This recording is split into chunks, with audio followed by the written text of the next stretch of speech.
can start talking about some national anthem and Killjoys and whatever else for like the next however many minutes. Yeah, sounds good. So for anyone listening out there, we were talking off mic. This is our weird, I want to call it almost a secret little pop-up prelude to our our new era of Dangerous Humans. Yeah, because we renamed and stuff. Yeah, we did, because we were part of another place, and we all, like, even though I know we both kind of like New Weird, we had never felt like it was the official title of the show, more just the idea of the show. So, to keep in vein with New Weird, but continue on a different track that sounds cool, Dangerous Humans has a not only a nice ring to it, but still connects to all the shit we love, including one of the things that brought us together, which is Killjoys. Yeah. So I just want to say, for one, I'm still shocked that this book exists. I mean, same. Because, for, 2 years, he been, low-key hinting at it? Yeah, well, that he's working on some type of Killjoys-related thing? Yeah, and I think everyone, the short history for anyone listening who doesn't know, of course, Danger Days, True Lives of Fabulous Killjoys was before MCR returned, because who knows when you're going to be listening to this, but before they returned, it was their last full-length official album that wasn't like a canceled album like Conventional Weapons. It was their last commercial release. Followed the characters of the Killjoys. After that, you had a continuation in the comic books with Sean Simon and Becky Cloonan. This is essentially the original pitch idea from before the album was really a thing and before they knew what direction they were going with the music. This was his idea for what the world of Killjoys would be, and it is... I'm kind of shocked at how different in a lot of ways it is from what we ended up getting. It feels more... inspired, I think, than not that what you got wasn't inspired, but It feels more inspired by Mad Max and that 70s and 80s war style thing. I mean, I'm not sure we're doing. Sorry to cut you off there. Oh no, it's a problem. No, you're dead on, because it has those influences. Like, you read it, you can see Mad Max, you can see They Live, you can see the Warriors, you can see a lot of those 70s and 80s and kind of like Escape from New York, shit like those kind of grindhousey action movies that were just dirty, gritty, made for fast. And again, you still saw that in the, like you said, in the album and in California 2019 series, where you had like the Vanishing Point inspirations, you had a few other things, but here the world is again so different. I will say, we've heard from Gerard several times and Sean Simon say this isn't necessarily straight up connected in any way to the album or the sequel, because I keep seeing people theorizing, oh, well, how do we get where, the Party Poison era Killjoys influenced by the Mike Milligram and all that shit? Like, I'm reading this as just almost an alternate universe take right now. Yeah, I got you. Because I don't think they want a clear connection. I think, honestly, you are down the money again, though, with I think you can see the inspirations more, because when this morphed into an album, they had to make things a lot more vague, because they had to put their own story, their world, and leave it to where people could interpret it a lot more. So I do think we're getting more of almost like that boiled down essence of what the Killjoys were meant to be. Yeah. Also, I just love, we haven't talked, but we should start off, the fucking artwork is gorgeous. It's really good. I'm familiar with the artist from, I think he did part of the Hawkeye series they put out, what's her name? Whatever her name is, the Hawkeye afterwards. Kelly Thompson's run. Yeah, it's theirs from that. But I haven't seen much of a snap since then, so... No, it sounds right, because I'm not super familiar with it. It's Leonardo Romano? Let me look it up. Hang on. I'm pretty sure Kelly Thompson Hawkeye run. Yeah, Leonardo Romero. Yeah, I think you're right. I've seen his name before, but I don't think I personally read anything of his. So it was really interesting to see the world that not only what he brought to this world, but see how different his art style was from even, especially Becky Cloonan, who we kind of, grew into the de facto look of Killjoys. Yeah. It was so I don't know. It's really cool to see such a different take of the again. This I keep saying this world, but because I think a lot of people that were fans of the album and the California series didn't know what to expect from this. I wasn't sure what I was getting myself into. Like, I knew you were going to Killjoys, but I didn't like really look into it because I was just kind of ready to be surprised. Yeah, that's. Which, on a random note, not to go so spoilery, if you look at the first page, Mm-hmm. I don't know about you, but I got initial Born Again vibes from Daredevil. I could see a little bit of that because it definitely has. Thing is, each issue has the beginning of him in a trash can, or he's like in a bed. There's a whole like panel layout they do. Oh, dude, that's a good point.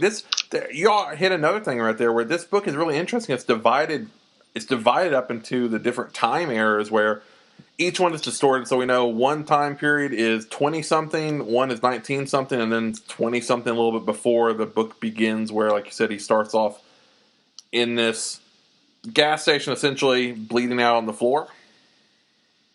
And again, in a very weird They Live-esque moment where you have the dude come in that looks like, he can see him as this weird porno monster, and then everyone else just sees him as a creepy dude running around in his underwear.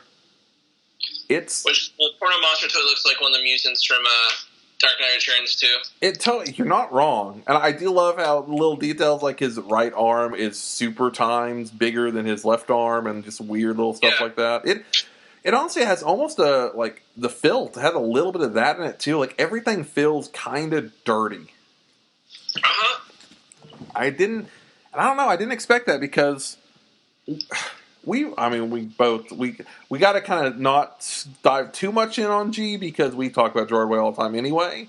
But it's weird because you always get hints of him dealing with things on a more like almost psychosexual level. But this seems like the first time we're like, oh yeah, there's just a lot of straight up, sexual things in the book for better and worse. And it's just something I wasn't expecting. It's the panel layouts in this one. It's the most intricate panel layouts I've seen him do. Yeah, no, I agree. And also, we should mention there's 4 variant covers to this first issue. And every one of them is fucking amazing. I almost bought all of them. Honestly, they're so good. Yeah, I did, because for anyone listening that doesn't know, I don't buy many physical books at all anymore. This was one of the few ones I do, and I went all in and bought, I think, every cover, unless there's another weird random cover I don't know about. But I don't know. But yeah, the Daniel Warren Johnson one, I kind of hate that was just a Dark Horse.com exclusive, because I wish that would have been one of the main ones. That might be my favorite. It's a really solid cover. It is. That's the one that we're going to talk about. Is the stuff popping up. I was kind of shocked to see the Trans Am pop up.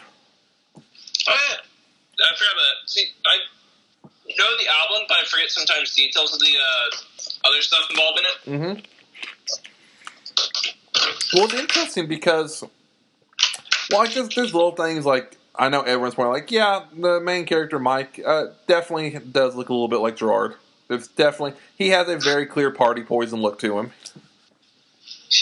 That's not... But it's funny because every other member of this Killjoys crew is nothing like the rest of the My Kim Killjoys or the California 2019 Killjoys. Totally. They are, I love... And there's been a lot that I know that have been hinted at. I mean, Red and Blue, I know they've talked about them... Even in old interviews about the Danger Days album, I remember hearing stuff about them. So it's interesting seeing those characters pop up. They mentioned the Witch Doctor again, which another... Yeah. I did not expect that kind of stuff to pop up. And I don't know. I also love that the issue is double size. It's, I think, 46 pages, something like that. It's huge. I really hope they keep it like that, because I really like how dense it is. Oh, I do too.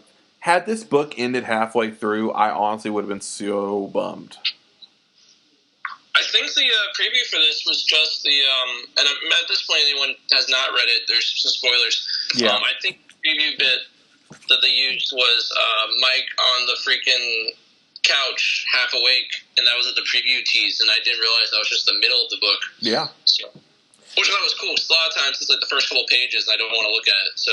Oh, yeah. No, this is a very interesting, like, I keep saying it because I don't think anyone who, if you haven't read this yet, I think we can both highly recommend, go out and pick it out, because it is. Just enjoy picking out a cover, because it's really hard to pick a cover, personally. Yeah. You can do the smart thing and pick your favorite. You can do the dumb thing like me and just get them all, and either way, I think you win, because I think it's one of the few books where the variant covers actually feel semi-important, because they feel like all of them stylistically add to the world instead of the typical variant thing where it's like, oh, random guy you've never heard of also did a cover. Like, no, these are all people that are what, Gerard does so well, are very clearly curated by him and the interest around him to keep the world kind of in this weird punk rock uniform. The other thing we didn't talk about, the amount of Ramones in this book. I want a soundtrack. I really want like a personal soundtrack for it. I mean, obviously Ramones music, but like, oh yeah, there's some old like 70s punk vibes, and I dig it a lot. There definitely is. So going back on it to add to a little bit of history, I'm guessing, which this would make sense. I'm guessing this version of the Killjoys started life around when they were working on conventional weapons. And they always talked about conventional weapons was like meant to be their like American rock album, and they were like very influenced by Iggy, the Ramones, and a lot of those bands. So I wouldn't be shocked if that's where a lot of the influences for the style of the comic also come from. Yeah, which is probably my favorite aesthetic. So like that also really helps with the vibe that they're going with this one. Oh yeah, it does, and it has. Also, there's a theory. Oh, good. Oh no, you go ahead, man. There's a theory online I saw, because I was reading a review just to see what people have thought about it, that if you look at the page where they have the gangs, I'm just assuming you have the book next to you. Yeah.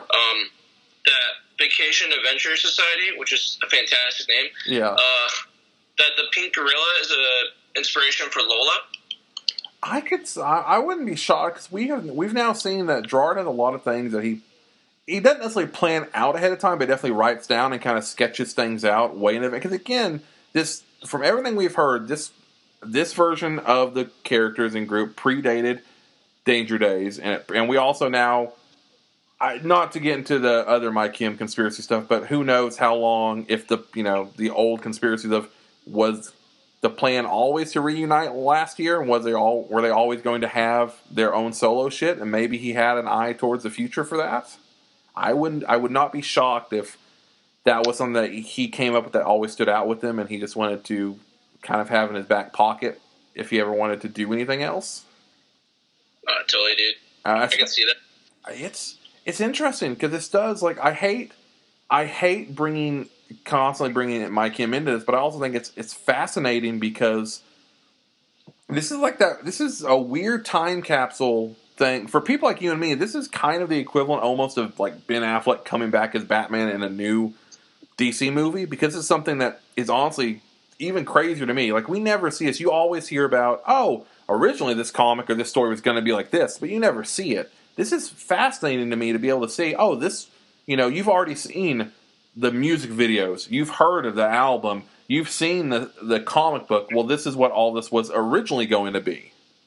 It's almost like, it's almost like what, I think it's one of the Exorcist movies, like the later ones, where they shot it, made it, and hated it, and then they paid someone new to basically take the same script and shoot it again. And both have come out. It's one of I think it's like the one from like 2005. There's like two Exorcist films that came out really close to each other, and they're basically the same movie, just directed by two different people. This is kind of like that, where you get to see different inspirations and different focuses. And there's like other stuff from this issue. I realize I keep dissecting parts and theory, but there's the part where Mike's working as a stalker. Mm-hmm. All this labels read stuff really reminds me of the Doom Patrol bit with Retcon. Yeah. And which I wonder if that's a connection at all as far as like inspiration of that idea. Yeah. The second thing was another movie reference, which is Repo Man from the 80s. Yeah. You ever saw that? Because there's that whole thing with like all the licensing is just generic. Yeah. What's very, again, I keep bringing up They Live, because it's very similar to that too, where you have like him putting the glasses on in the store and just seeing nothing but white cereal boxes saying, eat, buy, and all that kind of stuff. No, there's so many like weird like 80s, 70s, and I've been watching a lot of those over quarantine. That like for me, I'm like, oh, I recognize that. Like, what's up with that? Like, okay. Well, it's cool because like a lot of that kind of stuff did carry over to more so the music videos, like the vending machines that were just very plain, like all the Better Living Industry stuff of, just commercials for selling pencils and watches that were very basic. Vending machines that sold like guns and like this, just very simple kill, eat, buy buttons and things like that. I can't get over the fact that for one, I love this issue a shit ton, but also I guess because I never thought I'd get to return to this world or experience it for the first time again, and this is a very rare thing where you get to experience both of our favorite things kind of in a new light and the first time all over again. Yeah, and it's so exciting. Like, I hear parts of the song while reading it, but I'm also wondering, what other things sound like. I also think it's one of his best writing he's done in a while. Yeah, I think him and Sean Simon work extremely well together.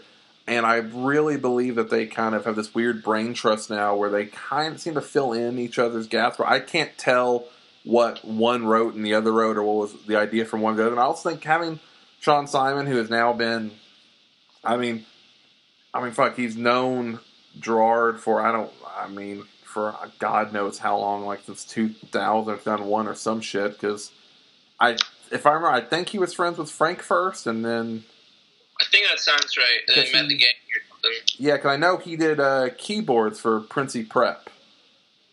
And I think he may have known Gerard too. I don't know, but whatever point they hooked, it's weird because at this point he now within Princey Prep he's doing comics with Gerard and Mikey. At this point, he kind of is almost like an unofficial artistic side of Mike Kim. I don't know, and then we get again. It's all bizarre. Like, it's all bizarre because that's another. I hate this being 2020 because I also wonder if there were meant to be maybe some visual elements to go with this that just never got to be made. Yeah, I can see that. Because I would have loved before the album came out and during the album cycle, they had so many great weird little just commercials and Better Living Industries, little bitty vignettes and openings for the show and all this different shit. I would have loved to see that kind of same thing brought to here. I don't know. Maybe we still will get it. Who knows how long everything will be going on, but it is crazy to. For me, it's crazy to live in a world where we just got Killjoys, and as we're recording this week, we get another issue of the Umbrella Academy spinoff, which I'm enjoying. I'm not enjoying the same level I'm enjoying this, but this is not my go-to thing with his stuff. Yeah, I love Umbrella Academy, but everything about the world of Killjoys is just I love it.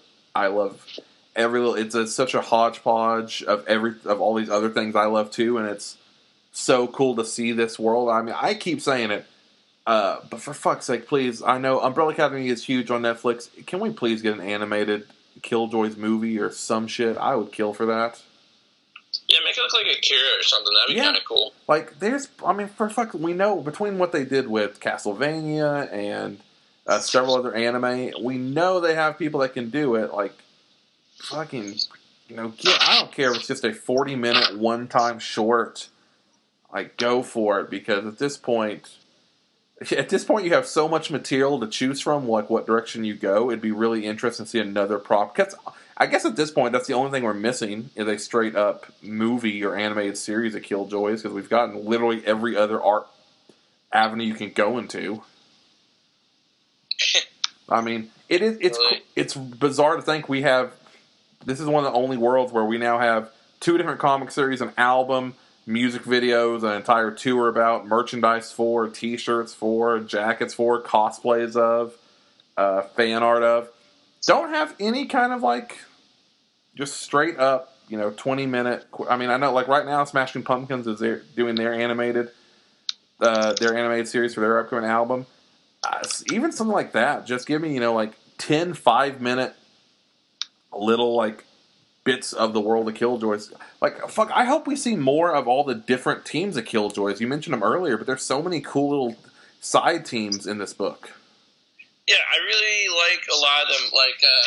Tape, which I think is hilarious. I love these books. They look like a freaking like 80s Britpop electronic band, and I love it so much. Yeah, well, about the Weirds, the like this crazy brain dead group of killers. Essentially, it looked like.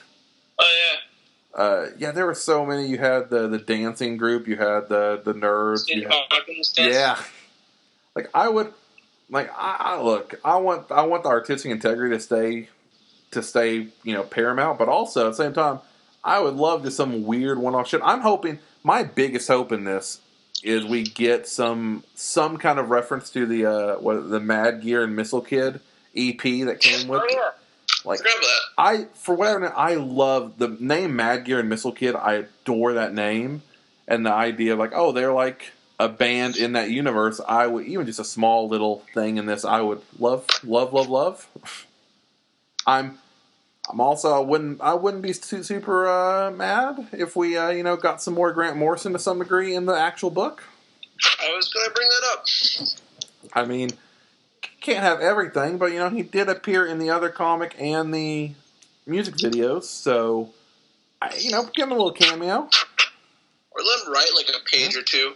Yeah, for real. We didn't talk about it at all. But speaking of things they kept in, I wonder if Better Living Industries will appear in some format. Because when you mentioned the cereal boxes with their stocking, that looking very similar to what were in the music videos, I wonder if they will be somewhat, the cause of whatever is a big incident in this series. I wondered about that when I brought it up, because that's what I thought when I first saw it. Was like, oh, I wonder if this is for that whole element as well. Yeah, well, because they're also writing it very clever. Where there's a lot of theories on if it does or doesn't connect, because how they have it lined up is it, and I'm sure that's purposely on part because it's a smart thing to do. Is because they mentioned the analog wars. You see a little bit of it. I love bringing back in the big time. Bringing to the forefront the old message like "kill your TV." Basically, so far seeming to be the big message of issue 1. Yeah. So I don't know.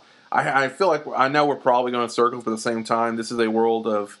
I'm very excited to be back in, and I won't lie. I mean, right now between this and X Swords and Umbrella Academy, I'm kind of like, give me that and some of these other cool little Kickstarter indie books that are popping up, and I think I'll be good for a while. Yeah, I'm enjoying a lot of independent books in general right now. I mean, yeah. I'm showing you the moment. There's a lot of cool little stuff out, and dude, I'm one book I'm super excited about that kind of is loosely connected this just because of Fall of the Talent Pull Down, because it's one of the artists that was on Becky Clooney's book Southern Cross. What's he doing? Because he's been wrestling, and he has a new Kickstarter called Mother Trucker, and it's just a comic all about basically about wrestling and space truckers. It looks like to some degree. Heard about that? Yeah. Okay. I'm all about that. That's like all my favorite things together. So there's definitely. I'm really digging this current trend of getting to see more and more people go to Kickstarter, more and more people get their books out, and also more comics. I know we just saw a thing about what was it? There was news yesterday that graphic novel growth is like graphic novel sales were up 45% in the second half of 2020 so far, and we have had webtoons exploding and digital comics exploding. I am, as much as I hate seeing the medium changing, I am also excited to know that, hey, comics are definitely going to be around in some format for a while.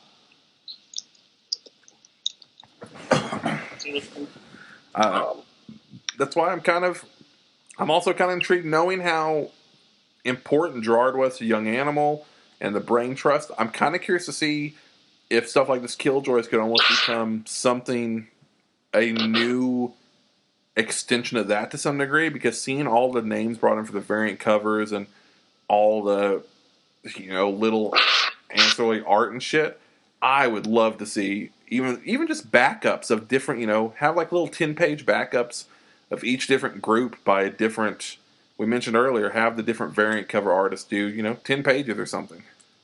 It'd be super cool. I mean, honestly, a lot of the variant guys he's getting are stuff like I've been following, which may sound like a freaking hipster, but I feel like it's all those like Instagram indie guys that I've been following are now doing covers for Gerard work, and it's like, okay, what are we? We're all watching the same thing because.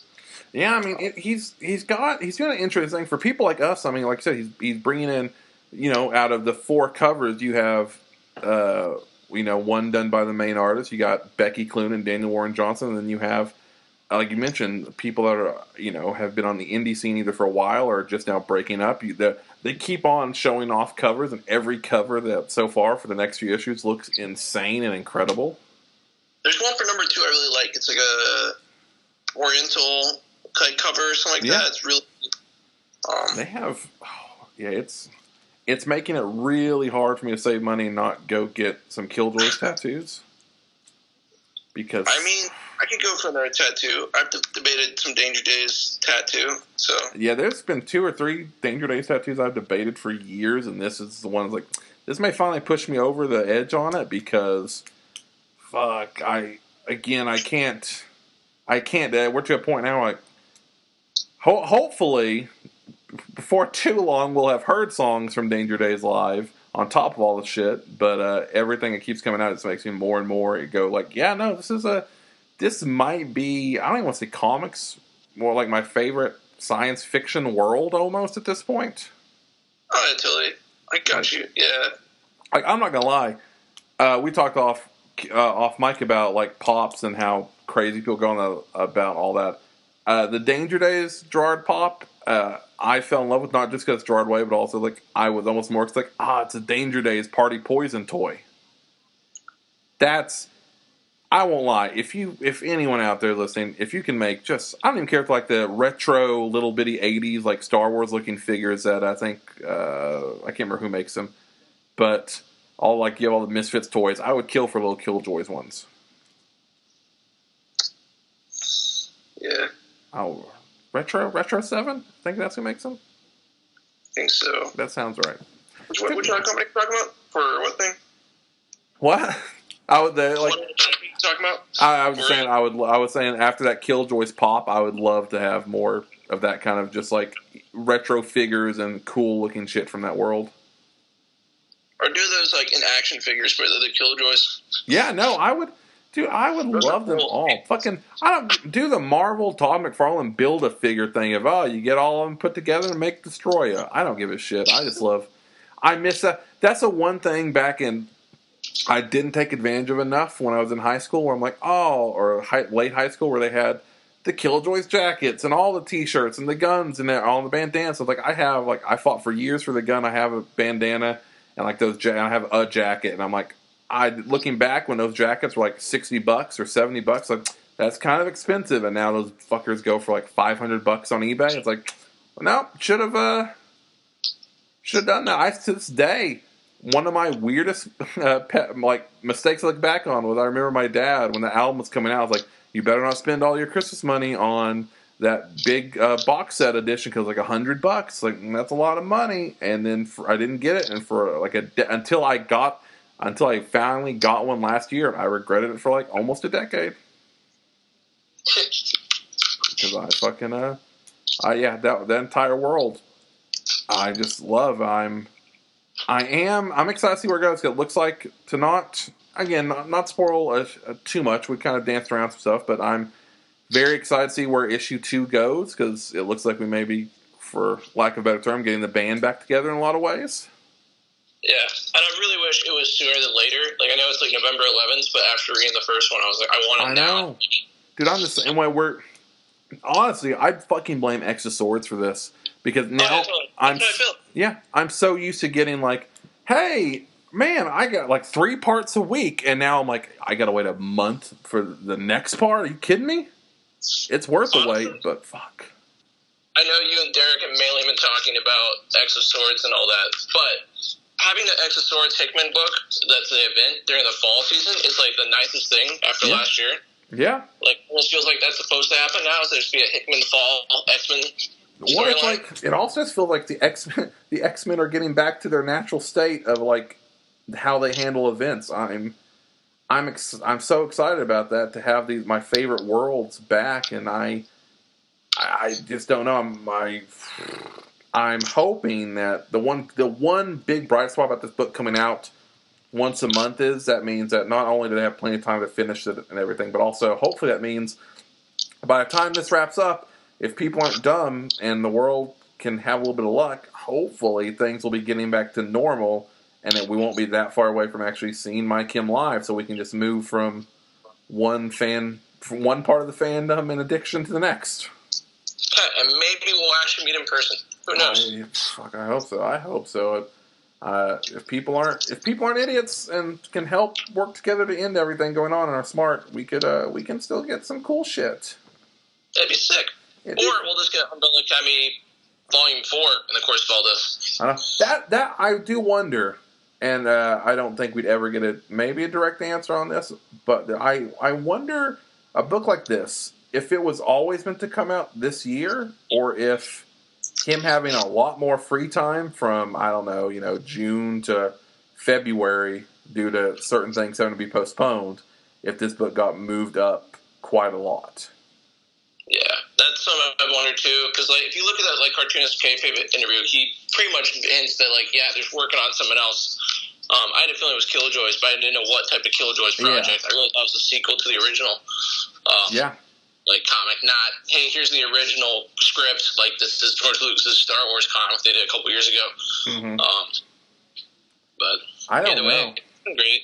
Yeah, it's great, and hey, you know what? The one thing, if we're not getting new Gerard music, new My Kim music, and new stuff, if we're at least getting these, and I know for you personally, that's especially good news. That hey, if 2020, if the one bright side of MCR being postponed till next year as we get more comics, that's not the worst thing in the world. Oh yeah, totally. Because we see one issue of Doom Patrol, the last issue in July. Yeah. You got one single he did for the show. You got Umbrella Academy Season 2, which unfortunately I still haven't watched. Go ahead and bash me, everyone who's listening. Got some. You got You Look Like Death and Killjoys literally coming out at the same time. So it's not too bad. Yeah, for Gerard Way, the fact that we got Doom Patrol, Umbrella Academy, Killjoys, and the spin-off Umbrella Academy all in the same year, that's kind of insane, because for the past 16 years of my fandom and my love of his comic work and his music, like his comics especially, I'm typically used to, you get something and then you wait 2 to 5 years before you get the next thing. And you cherish it because you're this is coming out, and it's a big deal to you and to other people. It's true. We're also that's the only thing that he keeps dancing around, and I get it. Look, if anyone who is listening to this is connected at all, I 100% understand why he can't probably legally can't talk about a lot of music stuff, because I'm sure that's a whole who knows what's going on there. But cause in a good way. But also, I every one of the interviews I see him in, I feel so happy because I love seeing him in interviews, but I also feel so sad because you can tell how much he wants to talk about and can't. Yeah, and then there's weird little parts of his origin he's dropped in the past 3 interviews he's done, Super Pickle. Yeah. Which is a new random tidbit. The one, that's why I wanted, because the one where he was talking to the dude from the band that I can't remember right now. World? Yeah, Jimmy World one. That was an interesting one because that one was so focused on music, and there was so much there that there were cuts and stuff where I do wonder if there was a lot of I literally can't talk about music shit right now because maybe it's the freaking witch song I've been teased for 2 years now. This is off topic, but hey, who the fuck cares? How the show goes. Yeah, it's how we go.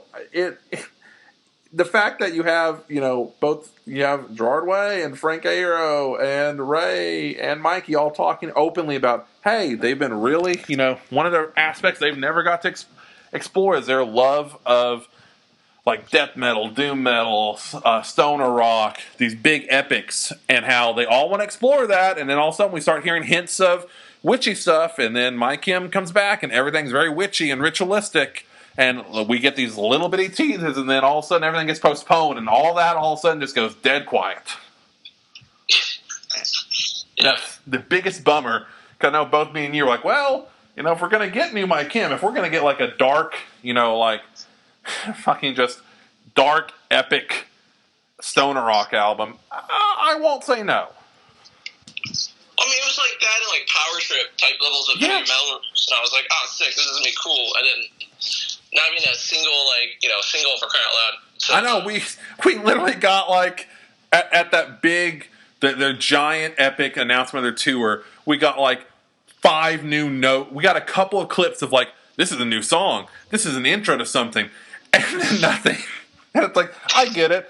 I'm sure if everything went according to plan. This is sad to say, but they came back this time last year.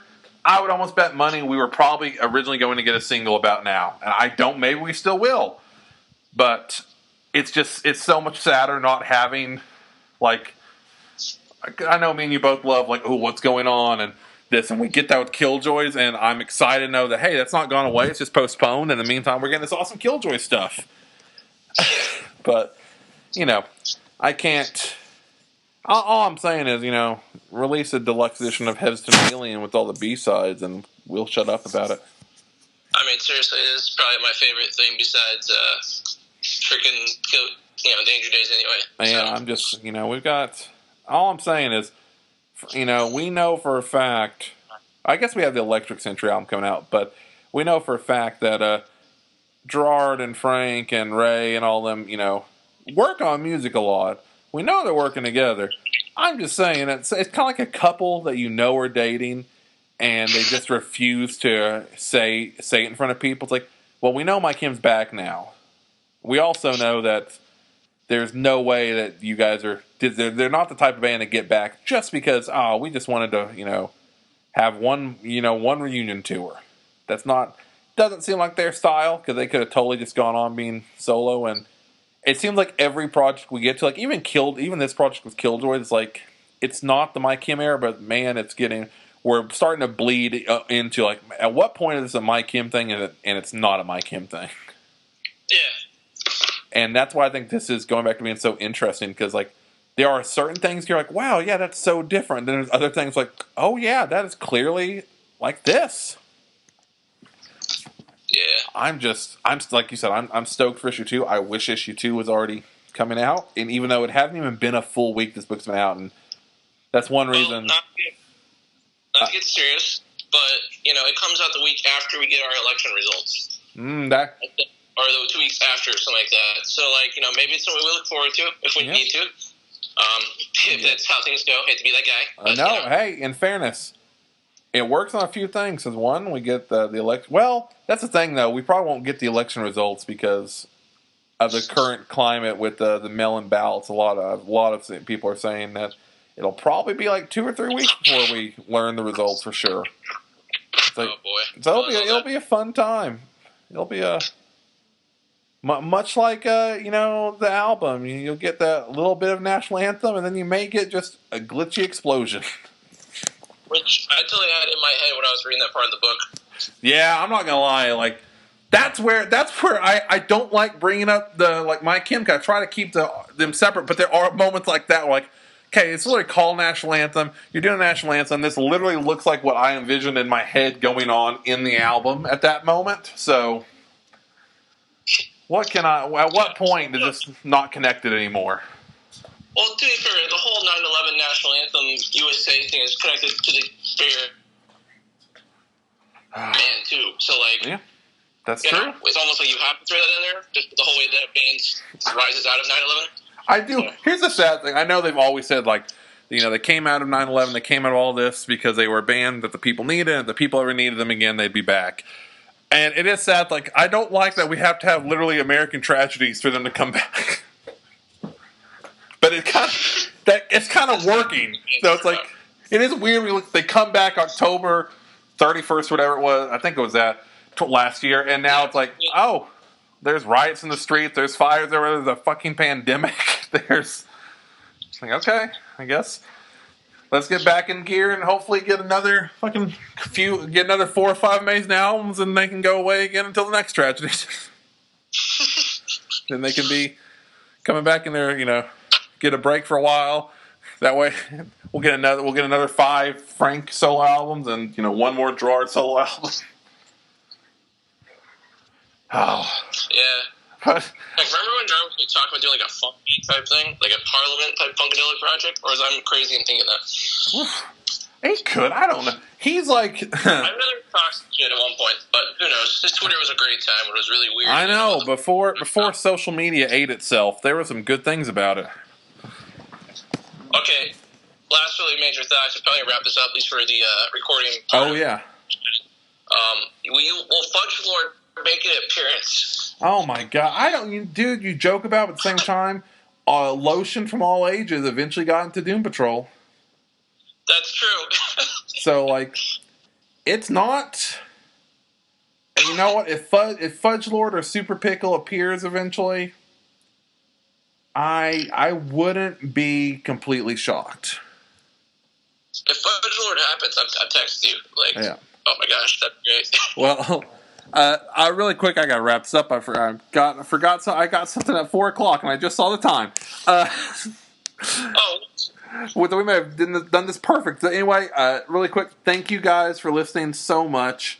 Hopefully you really dig this and like this. If so, wherever this is posted, know that you will be able to find full episodes where we talk for hours at a time about more of this and everything else. Dangerous Humans, we're coming back. We're coming back strong on the Blah Blah Comics, YouTube, Spotify, iTunes. Thank you all for following us over here. We know it's weird when there's name changes and different things. But thank you. It's always, I know for both of us, like mind-blowing that people actually give a shit about hearing us talk about random fan theories and My Kim theories and comic stuff. But we appreciate that we get to not only talk as friends, but also talk about shit we love and hopefully get people like you to talk back to us. Yeah, which you can reach us. Do we have a Twitter yet for this? No, we don't. We don't. I'm at HellhoundFI. I don't know. You can reach us on various things, though. So if you want to ask questions or send thoughts or concerns or prayers or whatever you believe in. Yeah. So. just tell your religious preferences while you're at it. Yeah, religious preferences, pronouns, whatever you prefer, really. Honestly, yeah. As long as you're not an asshole, we'll like you. Probably. Yeah. Or maybe I'll get be friends with you. I don't know. That's true. We can't say that because as much as we love everybody, we also hate a lot of people. So it's kind of a coin toss, to be completely frank. Because we're dangerous humans. That's how it works. That's right. Well, thank you, everybody.